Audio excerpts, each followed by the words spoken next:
시간이 많이 지났습니다.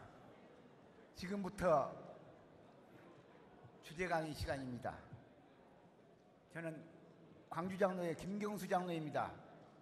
사회를 맡으신 허기원 장로님께서 급한 용무로 이 자리에 참석하지 못하고 제가 이 자리에 서게 된 것을 죄송스럽게 생각합니다. 이 시간 주제 강의를 위해서 충남 장로회장이신 김창규 장로님께서 우리를 대표해서 기도 인도해 주시겠습니다.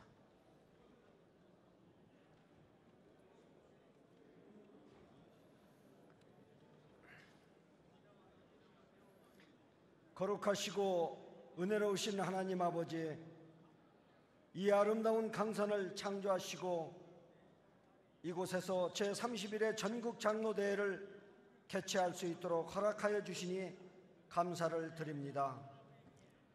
주님, 특별히 우리 장로님들을 그동안 사랑하여 주셨다가 이렇게 한자리에 모아주셨으니 하나님의 은혜를 마음껏 누리는 대회가 되게 하여 주시옵소서. 오늘 이 대회를 통해서 우리의 심령이 뜨겁게 역사하게 하여 주시고 우리의 믿음이 충전되게 하시며 생명의 근원이신 주님을 만나는 시간 되게 하여 주시옵소서. 주님의 큰 은혜를 받게 하여 주시옵소서. 사랑의 교제를 흠뻑 나누는 귀한 시간 되게 하여 주시옵소서. 하나님, 이 시간 귀하게 쓰시던 한신교회 강윤교 목사님을 모시고 주제 강연을 듣도록 하겠습니다. 주시는 말씀을 통하여 우리의 마음이 뜨겁게 역사하게 하여 주시옵소서. 그래서 우리 모두가 하나님 앞에 쓰임받는 그릇들이 되게 하여 주시옵소서. 주님께서 이 예배를 주장하여 주실 줄 믿사오며 사랑이 많으신 예수님의 이름으로 기도 올리옵나이다. 아멘.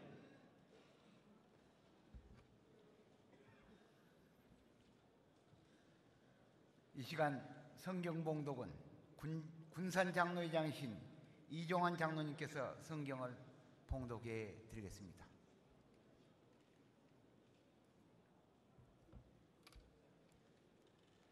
하나님의 말씀은 창세기 27장 25절 더 29절까지 봉독하겠습니다. 창세기 27장 25절입니다. 제가 대독해 드리겠습니다. 이삭이 이르되 내게로 가져오라. 내 아들이 사냥한 고기를 먹고 내 마음껏 네게 축복하리라.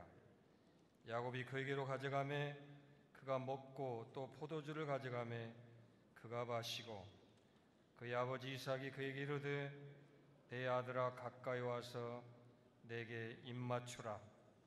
그가 가까이 가서 그에게 입맞추니 아버지가 그의 옷에 향추를 맡고 그에게 축복하여 이르되 내 아들의 향추는 여호와께서 복주신 밭의 향추로다. 하나님은 하늘의 이슬과 땅의 기름짐이며 풍성한 곡식과 포도주를 내게 주시기를 원하노라. 만민이 너를 섬기고 열국이 내게 굴복하리니 내가 형제들의 주가 되고 내 어머니의 아들들이 내게 굴복하며 너를 저주하는 자는 저주를 받고 너를 축복하는 자는 복을 받기를 원하노라. 아멘. 이 시간에는 목사님 나오셔서 주제 강의 이전에 우리 마음을 잠깐 여는 의미에서 박성희 전도사님 나오셔서 찬양으로 우리 마음을 연 다음에 우리 목사님 나오시겠습니다. 전도사님.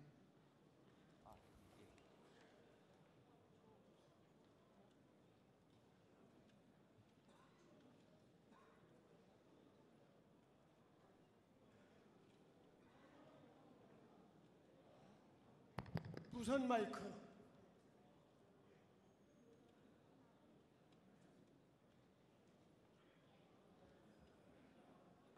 네, 반갑습니다. 이 기쁜 날 하나님께 영광 돌리면서 주님께 찬양으로 나가겠습니다. 네, 1번.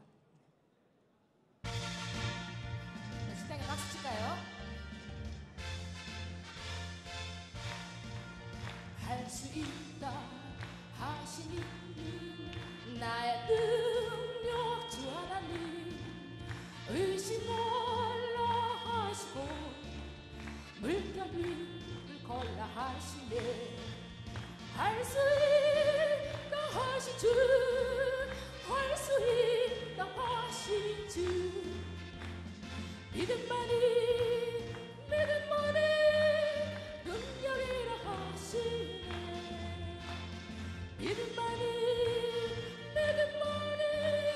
능력이라 하시네 할 수 있다 하시니 나의 능력 주 하나님 나를 바라보시고 능력 준다 하시네 할 수 있다 하신 주 할 수 있다 하신 주 사랑만이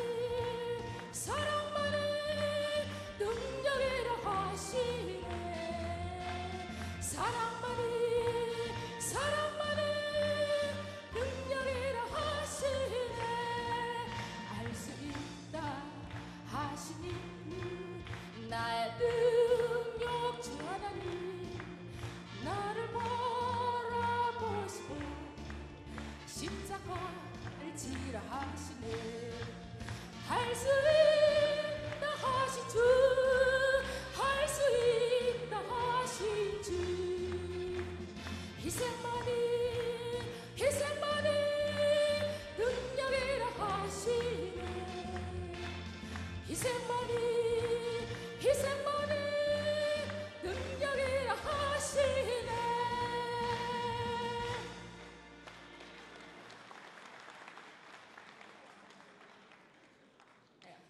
한 곡 더 할까요? 네, 9번 한 곡 더 올려드리겠습니다. 9번 같이 하면 됩니다. 같이 합시다.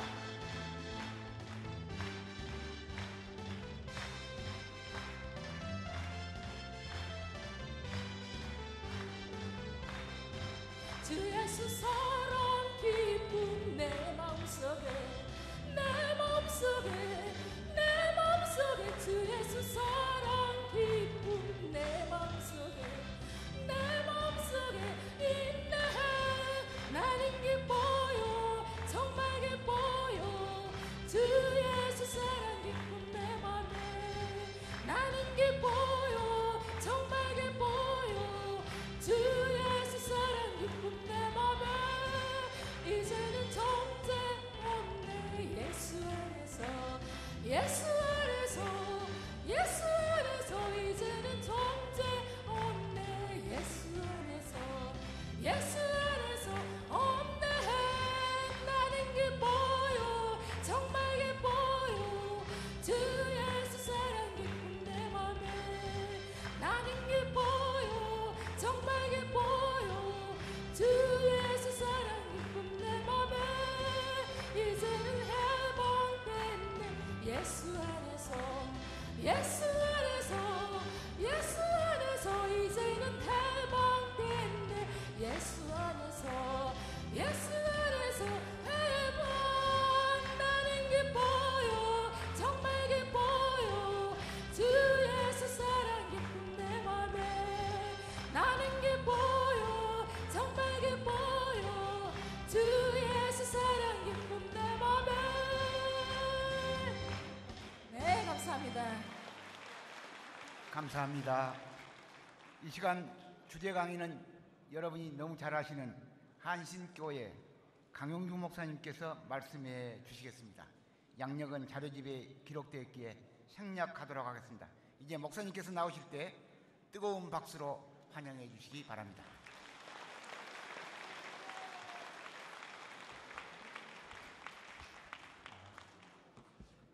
전국에 계신 장로님들을 이 좋은 곳에서 뵙게 돼서 너무 영광입니다. 장로님들 이곳에 오셔서 영육간에 더 건강해지시기를 주님의 이름으로 축원합니다. 우리가 이제 세상의 법칙을 이야기할 때요, 이 머피의 법칙이라는 게 있습니다. 머피의 법칙은 뭐냐면은 1949년에 이 머피라고 하는 분이 미국 공군 중위였거든요. 근데 이분이 비행기 실험을 하는데 그 비행기가 아주 급하게 갔다가 그 다음에 비행기 속도를 낮추는 이런 시험을 했습니다.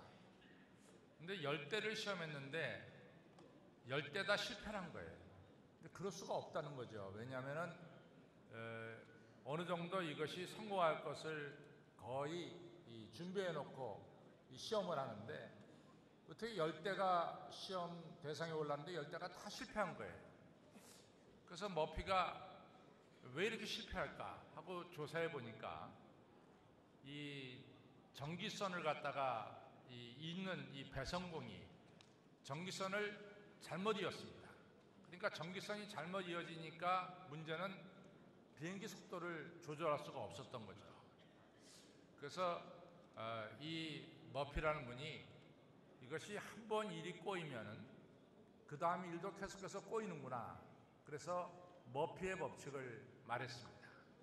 그래서 우리가 되게 머피의 법칙 하면 우리가 쉽게 얘기하면은 우리가 보통 때 괜찮다가 막 이가 치통이 나기 시작하고 이가 아프기 시작하는 때를 어느 때인가 보면은 꼭 치과가 문 닫았을 때 토요일날 오후나 아니면은 이 주일날 이가 아프기 시작합니다.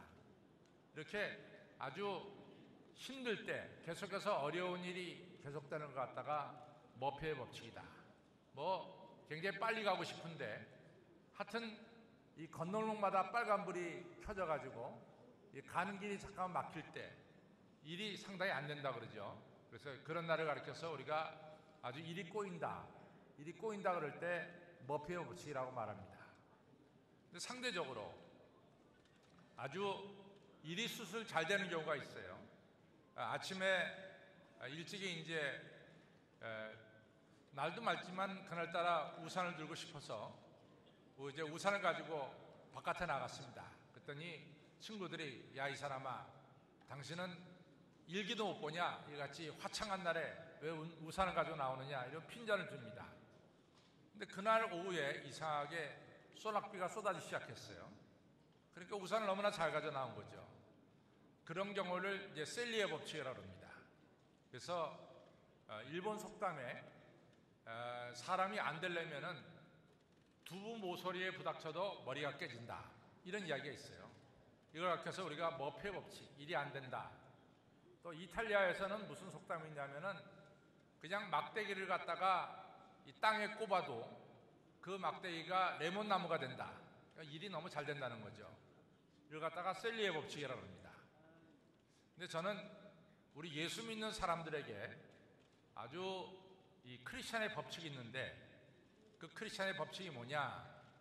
저는 로마서 8장 28절을 들고 싶습니다. 하나님을 사랑하는 자, 그 뜻대로 부르심을 입은 자들에게는 모든 것이 합력해서 선을 이룬다. 이것이 바로 우리 크리스찬의 법칙이다. 이런 얘기죠. 그래서 예수님 믿는 여러분과 저는 일이 안 될 때도 결과적으로는 합력해서 선을 이루게 되고 또 일이 잘 될 때도 모든 것이 합력해서 여러분과 저에게 하나님께서 선을 이루어 주실 줄로 믿습니다. 그래서 야곱에게 임한 축복하면은 한마디로 말해서 야곱에게는 이러한 하나님의 법칙 모든 것이 합력해서 선을 이루는 이런 축복이 임한 바로 그 사람이 야곱이다 이렇게 말할 수 있습니다. 우리가 이제 창세기를 보면요, 창세기 이제 12장에 아브라함이 등장을 합니다. 그래서 창세기 12장부터 믿음의 족장 아브라함이 등장을 해서 창세기 25장에 가서 아브라함이 이제 하늘나라로 소천하게 됩니다. 이 아브라함이 소천한 25장에 바로 아브라함의 아들 이삭과 리브가 사이에 아들이 태어납니다. 그때 태어난 아들이 큰 아들이 에서고 둘째 아들이 야곱입니다. 근데 아시다시피 우리나라도 과거에는 그랬는데 이스라엘은 이 큰아들한테 모든 재산의 3분의 1을 줍니다. 작은 아들은 3분의 1밖에 못 받습니다. 그러니까 아주 이 유산에 있어서는 큰 아들이 절대적으로 많은 것을 갖게 되어 있습니다. 우리 감대로 야곱과 에서가 쌍둥이인데 어쨌거나 에서가 먼저 태어났기 때문에 이 축복은 에서에게 쏠리게 되어 있습니다. 그 당시에 그것이 아주 자연스러운 거죠. 그런데 이제 이 야곱에게 있어서 꿈이 있었는데 야곱은 둘째 아들로 태어났음에도 불구하고 꼭 큰아들이 받는 축복을 자기도 받았으면 좋겠다, 이런 간절한 마음을 가지고 있었습니다.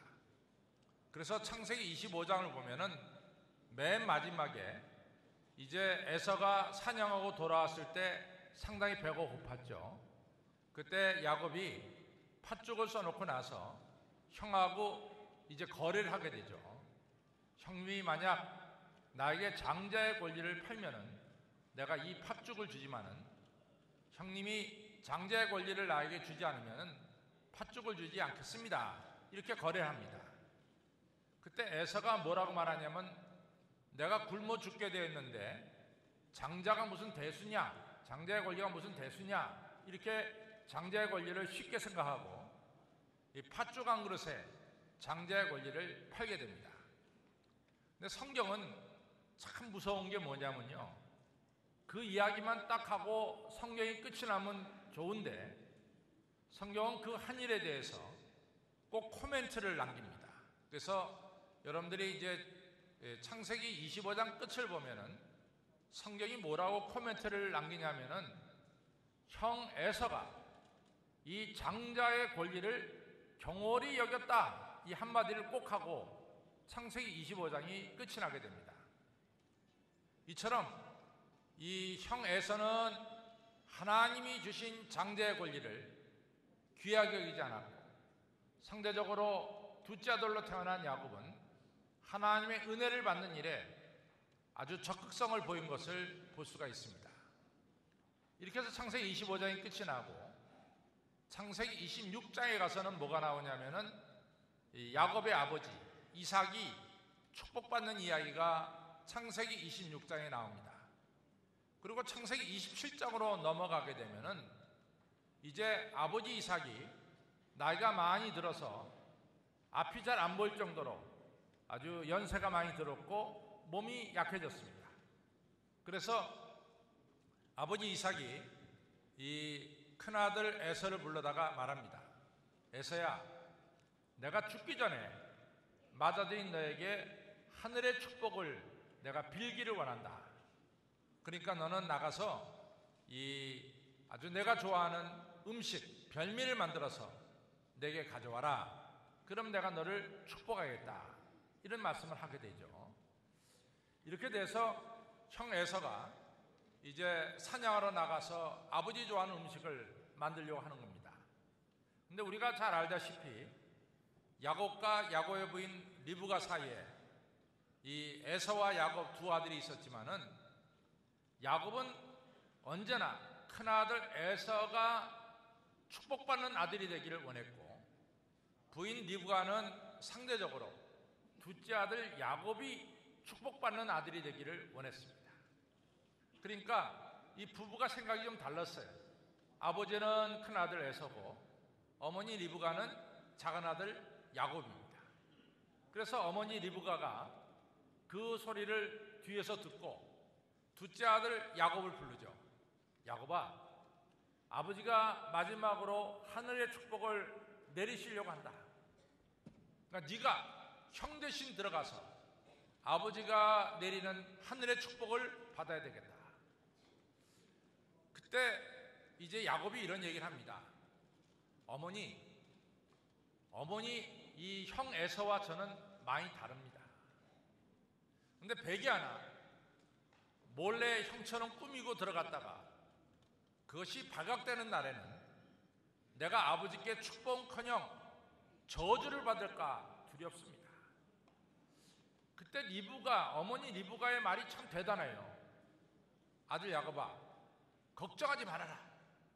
너는 내가 시키는 대로 들어가서 아버지 이삭으로부터 축복받고 만약에 그것이 발각돼서 저주받는 일이 있다면은 저주는 내가 받으마. 그건 걱정하지 말아라. 내가 받을 테니까 너는 들어가서 축복을 받아라. 이런 이야기를 합니다. 저는 여기서요, 참 어머니 리브가의 이 대단한 마음을 알 수가 있습니다. 어머니 리브가는 내가 저주를 받을지언정 내 아들 야곱은 축복받아야 되겠다는 이런 간절한 마음을 우리가 이 창세기 27장에서 볼 수가 있습니다.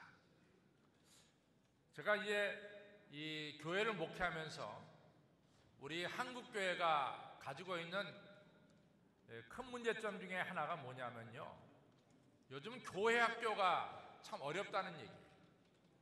우리가 50대 이상 혹은 뭐 40대 말서부터 50대 이상은 10명 중에 한 2명 정도는 교회 다닙니다. 그러니까 20%는 교회를 다닙니다. 근데 문제는 지금 주일학교 또 중고등부 이런 이 교회 학교 아이들이 교회에 나오는 수가 급격하게 줄고 있다는 거예요. 물론 이 자녀를 적게 낳는 이유도 있습니다. 근데 이 아이들 중에 교회를 다니는 아이들이 몇 프로가 되느냐? 5%밖에 되지 않습니다. 그래서 지금 교회당을 뭐 몇천 명, 뭐 10,000명 들어가는 예배당을 지었다. 지금은 그 10,000명을 채울 수 있지만은 앞으로 10년, 20년 뒤에 정말 그 10,000명을 채울 수 있느냐? 이것이 아주 굉장히 심각한 문제입니다. 왜냐하면 교회 학교 아이들이 초등학교 학생 중에 5%만이 지금 교회를 다니고 있어요. 그래서 앞으로 한국교회가 정말로 신경을 써야 되고 정성을 쏟아야 될 것은 뭐냐? 그것은 교회 학교다. 이렇게 대답할 수밖에 없습니다. 리브가와 같이 내 아들, 딸만은 절대적으로 하나님의 축복을 받아야 되겠다. 이런 간절한 마음이 오늘 기성세대인 여러분과 저에게 꼭 필요하다. 그런 말씀입니다. 아무쪼록 기장의 미래를 사랑하고 또 생각하는 우리 장로님들 또 우리 목사님들은 이 리브가처럼 내 아들, 딸만큼은 절대적으로 하늘의 축복을 받아야 되겠다. 이런 마음을 가지시고 꼭 자녀들을 교회로 잘 인도하시는 우리 장로님들이 다 되시기를 바랍니다. 이렇게 해서 이제 이 야곱이 형 에서 대신 이 축복을 받죠. 근데 이제 야곱이 축복한 내용을 보면은 이 하늘에 이슬이고 땅에 기름짐이요 이런 축복을 내립니다. 그래서 이 야곱이 이 아들 야곱에게 이삭의 아들 야곱에게 축복한 내용을 보면은 첫째는 물질의 축복입니다. 땅의 기름짐처럼 하늘의 이슬처럼 하늘의 복이 너에게 임하기를 바란다. 두 번째 축복은 네가 머리가 될 것이다.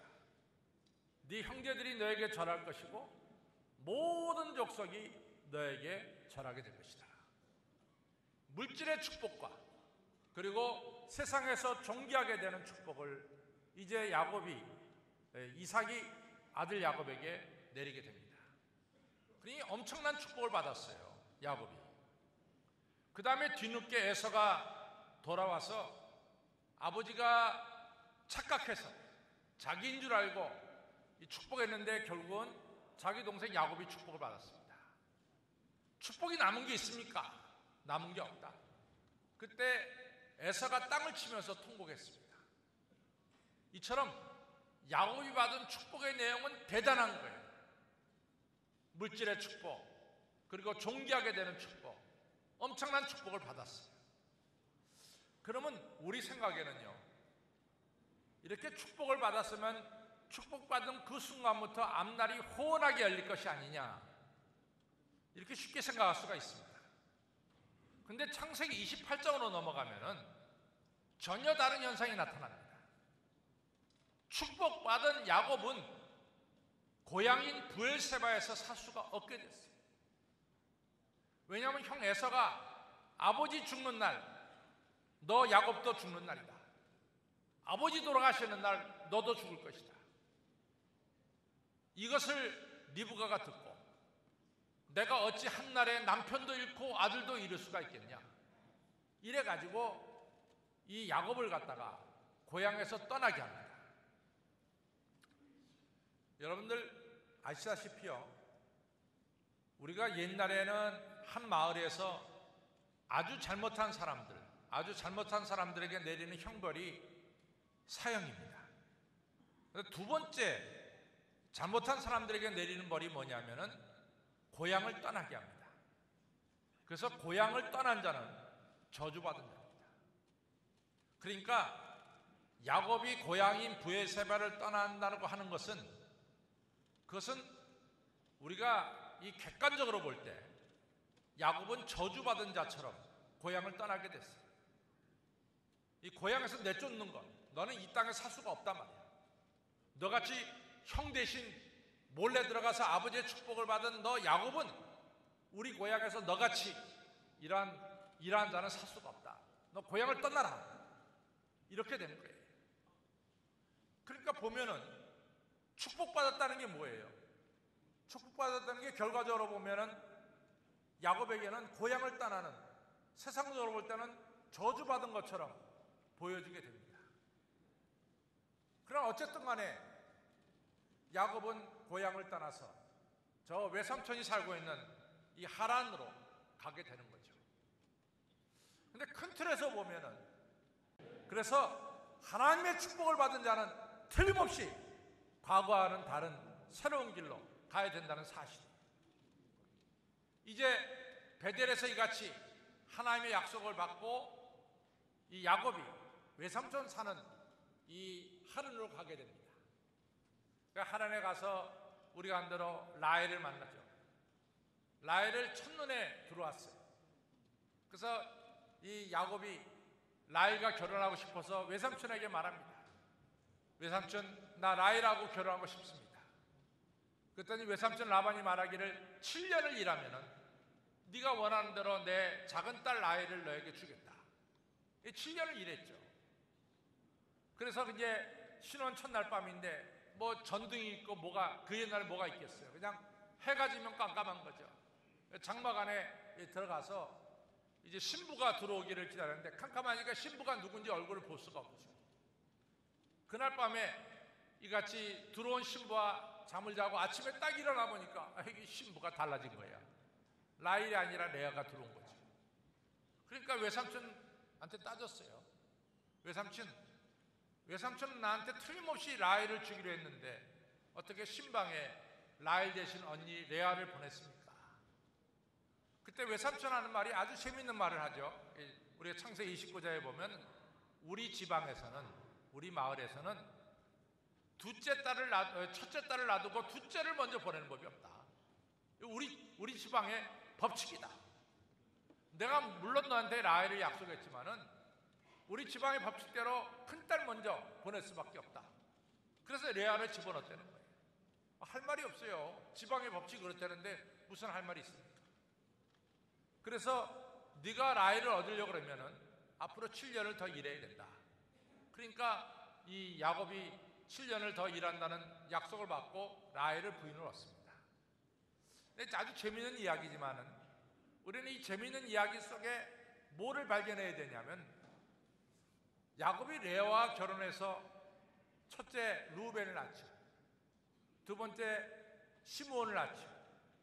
셋째 레이를 낳고, 네 번째 유다를 낳고, 또 이사가를 낳고, 스불론을 낳고, 그 다음에 디나를 낳습니다. 그 다음에 라헬을 통해서 요셉과 베냐민을 낳고, 또 비라와 실바를 통해서 뭐 단과 이렇게 이 이사가가 이런 이 자녀를 낳습니다. 그래서 네 부인을 통해서 자식이 몇 명이 낳게 되냐면 아들 12명, 딸 1명 낳게 됩니다. 자, 보세요. 우리가 성경을 보면서 놓치지 말아야 될 게 뭐냐면은 아브라함과 사라를 통해서 이삭 1명밖에 안 낳았어요. 이스마엘은 사라가 난 아들이 아니죠. 또 이삭과 리브가 사이에 몇 명이 났냐면 2명이 났습니다. 야곱과 에서 둘 났어요. 근데 야곱이 이 레아와 라헬과 비라와 실바를 통해서 갑작스럽게 뭡니까? 아들 12명, 딸 1명이 난 거예요. 근데 우리는 이 성경을 보면 자꾸만 그 외삼촌 라반이 큰딸을 보내기 위해서 아주 여러 가지 방법을 쓰는구나, 뭐 이렇게 거기에 빠지게 되는데 사실은 그게 핵심이 아니에요. 성경은 뭘 얘기하냐면 창세기 28장에 야곱에게 약속한 대로 네 자손이 바다의 모래알처럼 하늘의 별처럼 많을 것이다, 중다할 것이다, 이 약속이 틀림없이 이루어지고 있다는 사실을 창세기 30장 31장에서 말씀해주고 있습니다. 하나님은요, 여러분과 저에게 약속한 축복을 틀림없이 성취시켜 주시는 하나님이십니다. 약속을 이루어 주시는 하나님이십니다. 또 그 다음에 이제 보면 뭐냐면은 야곱이 사실은 이 빈손 들고 외삼촌 라반의 집에 갔습니다. 뭐 아무것도 없죠. 뭐 아무것도 없습니다. 그런데 이같이 자식이 많다 보니까 이제 야곱이 외삼촌 집에서 일해봤자 뭐 임금도 제대로 못 받으니까 자식 데리고 고향으로 가려고 그랬어요. 근데 외삼촌 라반이 생각하기에 이 수많은 일꾼들이 한꺼번에 빠져나가면은 자기네 뭐 이 양들이나 염소들이나 이 농사를 누가 할 사람이 없습니다. 그러니까 야곱에게 그러죠. 가지 말아라. 우리 집에서 더 일해라. 내가 너한테 적당한 임금을 주겠다. 그 임금이 뭡니까? 뭐 이게 얘기하다 보니까 양들과 염소들 중에 점 있는 것들은 내가 너한테 주겠다. 그리고 점이 없는 것은 난 내 거다. 이렇게 이제 계약을 맺습니다. 근데 이 외삼촌 라반이요, 얼마나 지독한 남자냐면은 자기들 양떼들 중에서 점 있는 것들은 다 출연했어요. 출연해가지고 사흘길, 걸어서 사흘길 저 멀리 떨어진 곳에 자기 큰아들한테 맡겨가지고 거기서 그 양과 염소를 치게 했습니다. 그리고 야곱에게 맡긴 것은 점도 없고 그리고 하나의 색깔로만 된 양과 염소를 맡겼어요. 그러니까 그런 가운데서는 이 점 있는 것들이 태어나기가 참 어렵죠. 그런 걸 이제 야곱에게 맡겼습니다. 근데 야곱이 뭐 신풍나무, 단풍나무, 살구나무 이 나무 껍질을 꺾어가지고 잘라가지고 벗겨서 이 시냇가에 가운데 칵 박아놓고 그 다음에 아주 건강한 이 암양과 순양을 그 앞에서 교미를 시킵니다. 근데 이상하게도 말이에요, 이 신풍나무나 단풍나무 껍질을 벗겨갖고 그 시냇가에 이 박아놓은 그 나무 앞에서 이 암양과 염소, 이 수양이 관계를 가지면은 태어나는 것이 전부 다 점박이들이 태어나요. 그래서 사람들이요, 실제로 그러면 이렇게 점박이가 태어나는 건가 보다 하고서 또 실제로 시험하는 사람들도 있어요. 근데 여러분들 거기에 넘어가지 마세요. 이 성경이 말하는 것은 그게 아니라고. 성경이 말하는 것은 뭐냐? 하나님께서 야곱에게 뭘 약속하고 있어요? 내가 너한테 물질의 축복을 주겠다. 물질의 축복을 주겠다. 그 축복을 성취시키는 하나님을 볼 수가 있습니다. 여러분들 생각해 보세요. 뭐 막대기 하나 박아놨다고 그래 거기서 암야하고 수야하고 관계를 가졌다고 점박이가 나옵니까? 아니죠. 아니죠. 우리는 잠깐 거기에 신경을 파는데 거기에 신경을 팔 필요가 없어요.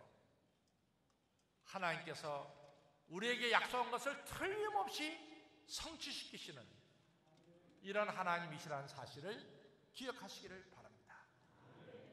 그래서 아시다시피 야곱이 하나님을 떠날 때는요, 얼마나 때가 많은지, 얼마나 재산이 많은지, 외삼촌의 재산보다 훨씬 많아졌어요. 그러니까 외삼촌 아들이 그럽니다. 아버지 큰일 났어요. 이 야곱의 재산이 우리 재산보다 많습니다. 큰일 났습니다.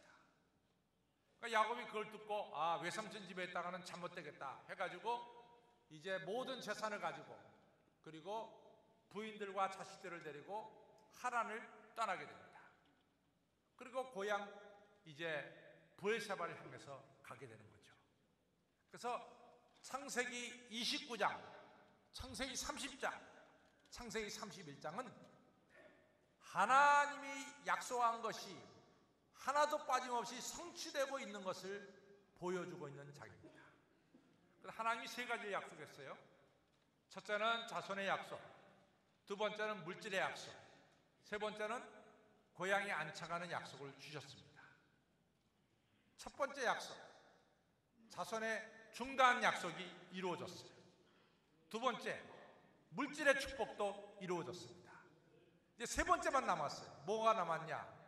고향에 아주 하나님의 인도하심 속에서 안착하는 거예요. 그래서 이제 재산을 끌고 고향을 가는 겁니다. 근데 야곱이 그래도 마음에 걸리는 게 있었어요. 뭐 걸렸느냐?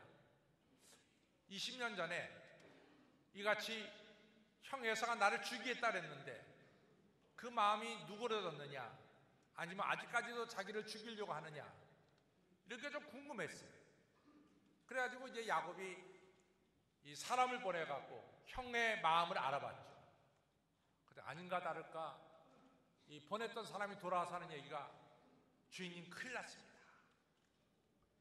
형님 에서가 주인님을 죽이려고 400명의 군사를 끌고 지금 이리로 오고 있습니다. 야곱이 그 소식을 듣는 순간에 정말로 걱정과 근심이 태산같이 높아졌어요.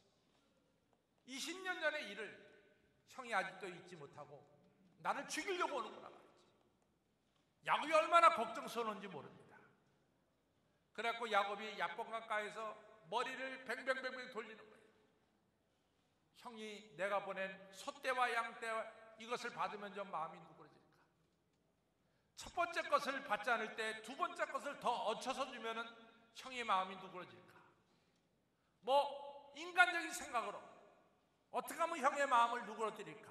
그런 생각으로 가득 찼어요. 사실은 야곱이 어려운 일 당할 때 무릎 꿇고 기도해야지. 그런데 야곱은 사실 어려운 일 당할 때 무릎 꿇고 기도하는 대신 먼저 인간적인 방법으로 해결해 보려고 노력을 하고 있었습니다. 그런 야곱을 하나님의 사자가 등을 딱 치는 거죠. 뒤돌아보니까 하나님의 사자예요. 하나님 보내신 사자예요. 그때부터 야곱이 하나님의 사자를 붙들기 시작합니다. 저에게 은혜를 내려주십시오. 형이 저를 죽이러 옵니다. 하나님이 저에게 은혜를 베풀지 않으면 안 됩니다. 간절하게 붙잡고 있는 거예요. 여러분 보십시오. 야곱이 기도하지 않을 때 하나님께서 먼저 찾아와서 야곱으로 하여금 기도하게 만드는 하나님의 손길, 하나님의 손길을 볼 수가 있습니다. 저희가 이 작년에 저희 교회에서 매 의료 선교를 가는데 작년에 저희 교회가 28분이 이 아마존에 의료 선교를 가게 됐습니다. 근데 아마존이 어디냐면 아시다시피 우리나라 서울에서 꼬챙이를 꽉 찔러가지고요. 꼬챙이를 찔러가지고 딱 나오는 곳이 어디냐면 브라질 상파울로. 우리 땅의 정반대가 거기입니다. 근데 제가 이제 그 해외 선교위원장으로 있을 때 우리 교단이 뭐 아프리카도 연결이 돼 있고 유럽도 연결돼 있고 미국도 연결돼 있고 다 연결돼 있는데 그 당시 이제 이 남미만 우리가 연결이 안 돼 있었습니다. 제가 생각하기엔 김종무 목사님이 총무 시절 같은데 그래서 찾다가 강 목사님이 좀 브라질에 살다가 왔으니까 브라질하고 어떻게 연결을 좀 시켜주십시오. 그래가지고 그때 가가지고 브라질하고 우리 브라질 장로교하고 우리 기장하고 선교 예박을 맺게 됐습니다. 그때 이제 브라질 장로교회가 뭘 얘기했냐면 우리한테 이 의료배가 2대가 있으니까 기장에서 만약에 의료팀이 오면은 자기네 의료배를 타고 아마존 정글로 쭉 들어가서 아마존에 살고 있는 인디오들에게 같이 치료도 하고 복음을 전했으면 좋겠다. 뭐 이런 이야기를 2004년도에 했어요. 그래서 제가 2005년도까지 한일교회에 있다가 2005년도에 한식교회로 가는 바람에 뭐 이런 일이 이루어지지 않았습니다. 근데 한식교회 가니까 한식교회는 의료팀이 있어가지고 제가 우리 의료팀한테 한번 우리가 아마존에 가서 선교해 봅시다. 그래갖고 28명이 가게 됐어요. 근데 여러분들 이 아마존까지 비행기 타고 가는데 여러분과 제가 알다시피 서울서 미국까지 12시간입니다. 또 로스앤젤레스에서 상파울로까지 12시간이 걸려요. 또 상파울로에서 다시 아마존까지 비행기로 4시간이 걸려요. 이게 뭐 만만치 않은 거리입니다. 그래가지고 저희들이 이제 이렇게 뭐 브라질 가게 되니까 글쎄 28분이 이 지원을 해서 가게 된 겁니다. 의사 선생님들이 뭐 자기네 병원 다 문 닫고 또 페이 닥터를 두면서 그룹들 다 갔어요. 그 다음에 이 비행기표가 엄청나게 비싼데 정말 다행스럽게도 비행기표를 굉장히 싸게 구입해서 저희들이 아마존에 가게 된 거죠.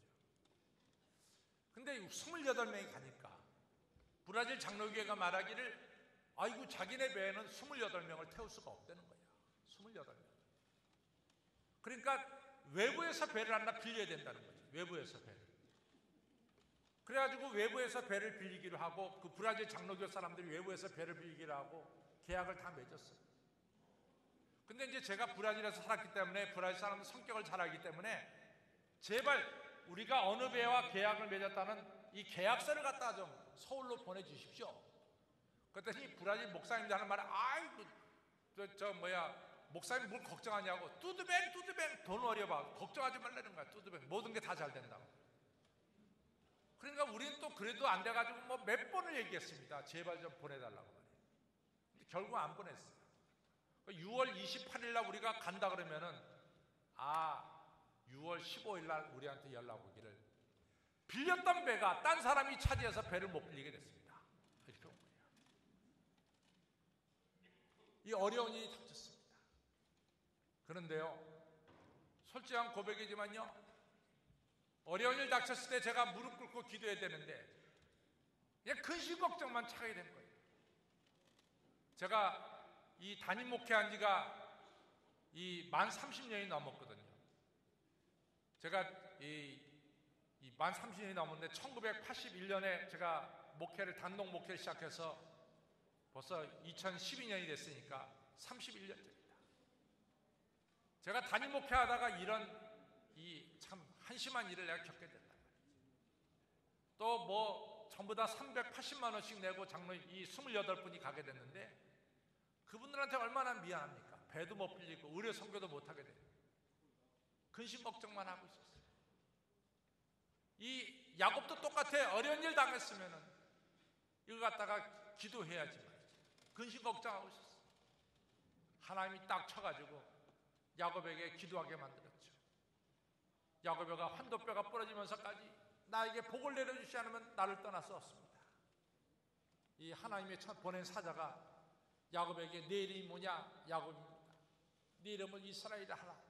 이름을 바꿔주면서 야곱에게 축복을 내려주셔서 그 다음날 아침에 분이엘에 해가 떴어요.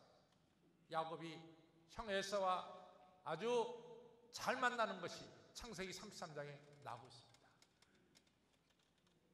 브라질도 마찬가지.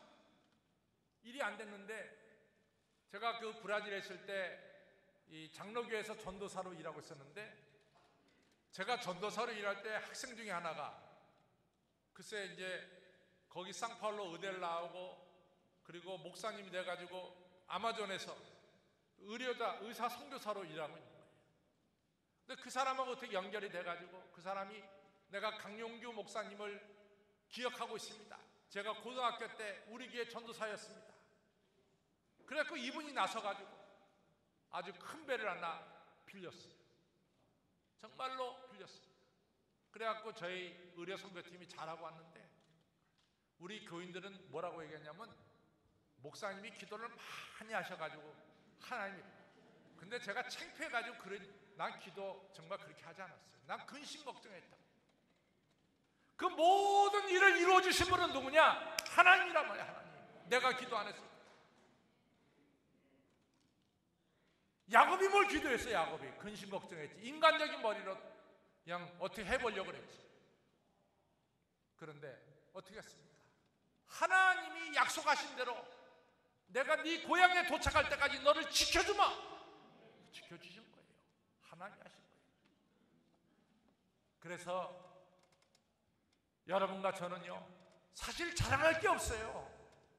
오늘 이 자리까지 이른 것은 전적으로 뭡니까? 하나님의 은혜입니다. 하나님의 은혜입니다. 근데 여러분, 여기서 우리가 꼭 짚고 넘어가야 될 게 있어요. 저는 야곱의 축복에서 제가 은혜 받는 게 이거예요. 야곱은 둘째 아들로 태어났기 때문에 사실은 축복의 대상의 자리는 아니야. 에서가 받지. 근데 하나님이 야곱을 축복하셨어요. 하나님이 야곱을 축복하셨어요. 이스라엘의 법상으로 볼 때는 큰아들이 3분의 2를 갖게 돼 있어. 작은 아들은 3분의 2를 절대로 못 가져. 근데 가끔 역사를 보면은 이 역사가 뒤집혀요. 당연히 에서가 받아야 되는데 하나님은 야곱을 축복하셨고, 요셉의 아들 므낫세와 에브라임이 있는데 당연히 므낫세가 받아야 되는데 에브라임이 축복을 받고, 마태복음 20장에 보면은 포도원 농부의 비유가 나오는데 새벽 6시에 들어와서 12시간 일한 사람, 일 잘할 사람들이 축복을 받아야 되는데 남들이 보기에 일 못하는 오후 5시까지 일자리를 못 찾다가 오후 5시에 들어간 그 일꾼에게 주인은 늦게 온 자부터 나중에 온 자부터 한 데나리온을 주라 하면서 축복을 했어요. 그래서 하나님은 사실은 큰아들에게만 축복을 주면요, 빈익빈 부익부가 저절로 이루어지는 거예요. 이 작은 아들로 태어난 사람들은 절대로 복 있는 사람이 될 수가 없어요. 왜냐하면 큰아들이 3분의 2 받고 그 큰아들의 또 큰아들이 3분의 2 받고 이렇게 나가면은 항상 부자가 더 부자가 되고 가난한 자는 항상 가난하게 될 수밖에 없어요. 근데 하나님은 이러한 세상적인 법칙을 뒤바꿔 놓는 거야. 어떻게 바꿔 놓냐면 에서가 아니라 둘째 아들 야곱을 축복하시고, 므낫세가 아니라 에브라임을 축복하시고, 새벽 6시에 들어온 일 잘할 사람을 축복하신 것이 아니라 누가 보더라도 일 못하는 오후 5시에 들어온 자를 축복해 주셔서 불공평한 세상을 공평한 세상으로 바꿔놓는 거죠. 저는 이런 하나님 믿습니다. 남들이 보기에 예장통화 큰 교회가 세상을 바꿀 것 같지만 아니요, 하나님은 작은 자인 야곱과 같은 기장을 들어서 하나님은 축복하실 줄로 믿습니다. 왜 그런 꿈을 못 가져요? 하나님은 작은 자를 들어서 크게 들어 쓰시는 거예요. 그게 바로 우리 기장 교단입니다. 우리 기장은 나가서 일하면 작아요. 틀림없이 작습니다. 그러나 하나님은 기장을 들어서 불공평한 이 세상에 공평을 만들어 주시고 정의를 세워주시는 우리 하나님이심을 여러분과 저는 믿어야 됩니다. 이렇게 축복받은 교단이 여러분과 저가 속한 우리 기독교 장로예요. 근데 야곱이 축복받고 나서 한 일이 중요해요. 야곱은 하나님께 제단을 쌓고 예배를 드렸습니다. 그래서 은혜 받고 축복받은 우리 기장이 앞으로 해야 될 일이 뭐냐? 하나님께 예배하는 일에 열정을 가지고 예배를 드려야 된다는 사실. 우리 기장 1600 교회가 예배가 살아나는 이런 교회가 되어야 됩니다. 여러분, 이스라엘이 참 어려울 때가 언제냐? 이스라엘이 주전 587년에 바빌론한테 망할 때가 어려웠어요. 근데 하나님이 이스라엘이 어려울 때 동시대 예언자를 2명을 보냈어요. 한 명은 예레미야란 예언자고 한 명은 에스겔이란 예언자입니다. 예레미야와 에스겔, 에스겔과 예레미야는 이스라엘이 참 어려울 때 예언 활동을 한 예언자예요. 이스라엘 망할 때 예언 활동을 한 거죠. 근데 한 사람 예레미야는 어디서 예언 활동했느냐? 예루살렘에서 예언 활동을 했고, 한 사람 에스겔은 587년 망하기 10년 전에 597년에 바벨론 포로로 끌려가서 거기서 예언 활동을 했어요. 그런데 후대 역사는 바뀌었어요. 이 성경, 구약 성경이 성경책으로 엮여진 것은 어디서 엮어졌느냐? 예루살렘에서 엮어진 것이 아니라 바벨론에서 엮어졌습니다. 역사는 이상하게 흘러. 예루살렘에서 이 성경이 엮어져야 될 것 같은데 아니야. 성경은 어디서 엮어졌느냐? 바벨론에서 엮어졌습니다. 바벨론 포로기에 엮어졌습니다. 여러분들, 우리가 목사님들이 되게 탈무드를 많이 인용하는데 탈무드가 두 개의 탈무드가 있어요. 하나는 팔레스틴 탈무드가 있고 하나는 바벨로니아 탈무드가 있습니다. 그런데 어느 목사님 누구도 팔레스틴 탈무드는 인용하는 법이 없어. 전부 다 인용하는 것은 바벨로니아 탈무드를 인용합니다. 그 얘기 뭐냐? 바벨론에 세워진 교회가 왕성하게 자라고 그 교회에서 자라난 많은 젊은이들이 하나님 말씀을 잘 배워서 이같이 하나님 말씀을 후대 자손들에게 넘겨주었다는 사실이에요. 근데 왜 이런 결과가 나타났느냐? 예루살렘에 있는 사람들은 예레미야가 아무리 말씀을 전해도 예레미야 말을 듣지 않았습니다. 예레미야가 오직 안 들었으면 아마 하나님 나 더 이상 예언을 못하겠습니다. 눈물까지 흘렸어요. 그래서 우리는 예레미야를 눈물의 예언자로 불러요. 그러나 바벨론의 포로로 끌려간 어려운 가운데 있었던 포로들은 예언자 에스겔의 예언을 듣기 시작했습니다. 말씀을 듣기 시작했어요. 말씀을 듣고 순종하기 시작했어요. 그래서 바벨론이라는 땅에서 하나님의 역사가 새롭게 일어나는 것을 우리가 에스겔서를 통해서 볼 수가 있습니다. 그렇습니다.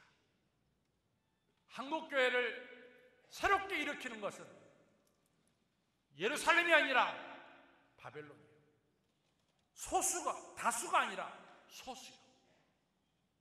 우리 기장이 하나님께 올바른 예배를 드리고 우리 기장이 하나님 말씀에 순종하면서 나아갈 때 하나님은 야곱을 들어서 하나님의 역사를 일으켰듯이 세워나갔듯이 하나님은 기장을 통해서 하나님의 뜻을 이 땅에 이루실 줄로 믿습니다.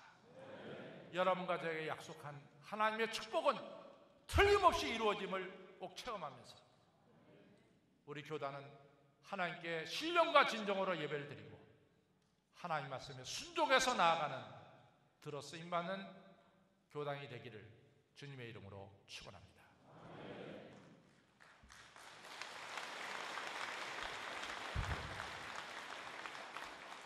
감사합니다. 이것으로 주제 강의를 모두 마치도록 하겠습니다. 좋은 말씀을 주신 목사님께 다시 한번 뜨거운 박수로